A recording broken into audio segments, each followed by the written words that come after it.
Hello bachcho, let's read the question. Which of the following solid has maximum melting point? Option A NaCl, option B ice, option C dry ice and option D SiO2. So question में क्या कह रहा है, इनमें से किस solid का सबसे ज्यादा मेल्टिंग पॉइंट होगा। तो हम क्या करते हैं, गिवन जो सॉलिड है इनको देखते हैं। सबसे पहले हमारे पास है NaCl, सोडियम क्लोराइड। सो NaCl क्या होता है, हमारा एक आयोनिक सॉलिड है। और अगर आप इसका स्ट्रक्चर देखो तो ये रॉक सॉल्ट जैसा होता है, जिसमें आपका कैटायन और एनायन 6:6 कोऑर्डिनेशन कंपाउंड में होते हैं।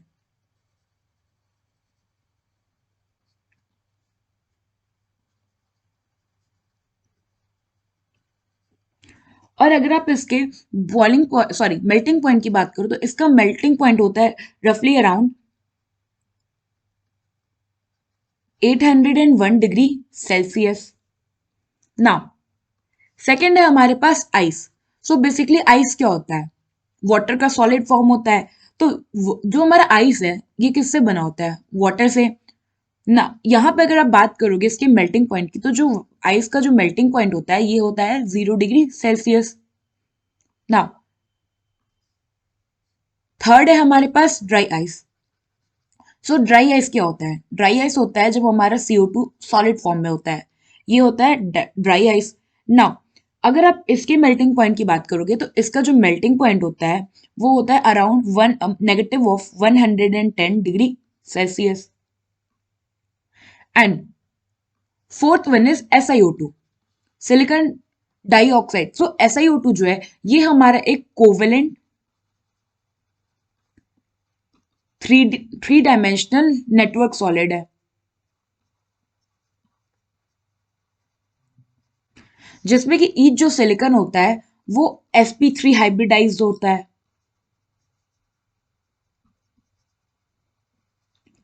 ना अगर आप स्ट्रक्चर इसका देखोगे तो ये कुछ ऐसा होता है, जैसे कि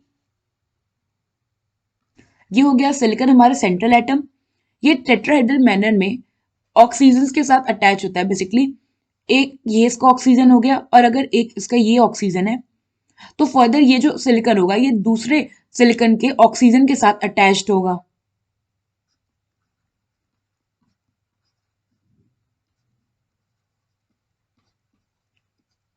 तो मतलब आपको एक 3D नेटवर्क देखने को मिलेगा यहाँ।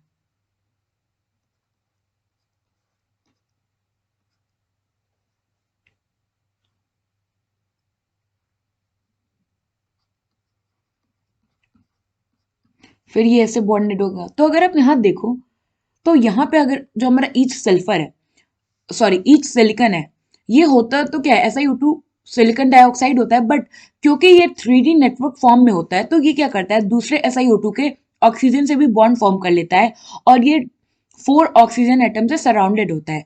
तो यहाँ पे अगर आप इसका हाइब्रिडाइजेशन निकालोगे तो हाइब्रिडाइजेशन कैसे निकलता है, स्टेरिक नंबर पता करने से। और स्टेरिक नंबर क्या होता है, कितने सिग्मा बॉन्ड है प्लस कितना लोन पेयर है। तो ऐसा सिलिकॉन के केस में अगर आप देखो तो लोन पेयर तो इस पे वैलेंस इलेक्ट्रॉन कितना होता है, 4, जिसमें से 4 इसने बॉन्ड बना लिया। इट मीन्स कि इस पे 4 बॉन्ड पेयर है और लोन पेयर कोई है नहीं। स्टेरिक नंबर आ गया 4 और इसका हाइब्रिडाइजेशन हो गया sp3। सो ईच जो हमारा सिलिकॉन होता है ये sp3 हाइब्रिडाइज हो गया।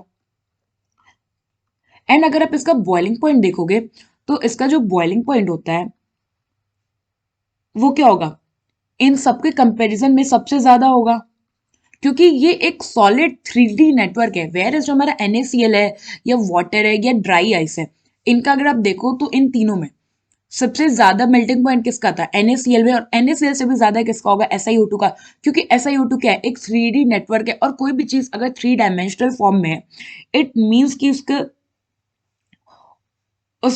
इट मीन्स कि उसमें क्या होगा, स्ट्रेंथ ज्यादा होगा। और जब स्ट्रेंथ उसका ज्यादा है, वहां के मॉलिक्यूलर स्ट्रेंथ ज्यादा है, इट मीन्स कि उसका मेल्टिंग पॉइंट भी ज्यादा होगा।